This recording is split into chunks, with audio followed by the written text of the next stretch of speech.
బాలా వసుంధర్ని నువ్వు ఎక్కడ చూసావు first and what was your first reaction? Candied గా చెప్పు, క్యాండెడ్ గా చెప్పు, నాకు వినాలని ఉంది ఇప్పుడు అందరి మధ్య ముందు. ఏమనండి నీళ్ళు రూమ్ పూజ అప్పుడే ఆ రోజే రిజోర్ట్ లో ఉన్నారు. రిచ్ లో కదా, రిజ్ అంటే వసు గుర్తులేదు, రిజోర్ట్ నిన్ను ఎక్కడ ఫస్ట్ చూసాడో కూడా గుర్తులేదు.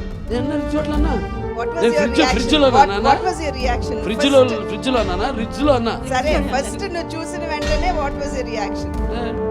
రైట్ అండ్ ఓకే కూర్చొని ఏం పొలాలు పెట్టలేదు కానీ నేను కాదు సమయం చెప్తా తర్వాత కాదు కొంచెం సమయం ఇవ్వండి నేను ఆలోచించుకు చెప్తాను అంటే అంటే చూడగానే ఓకే అన్నాను. చాలా రోజులు నువ్వు సమాధానం చెప్పలేదు. నాన్నగారు నన్ను పిలిచి అడిగారు, నువ్వు వెళ్ళి బాలాన్ని కనుక్కో విషయం ఏమిటి అని చెప్పి అన్నారు. నేను అప్పుడు నీతో కూర్చున్నాను. అదే కదా అడిగేది, మరి అదే కదా అడిగేది. నిన్నే అడిగింది, మిమ్మల్ని అడిగింది, అదేలే ఆయన బయట పెట్టాలా?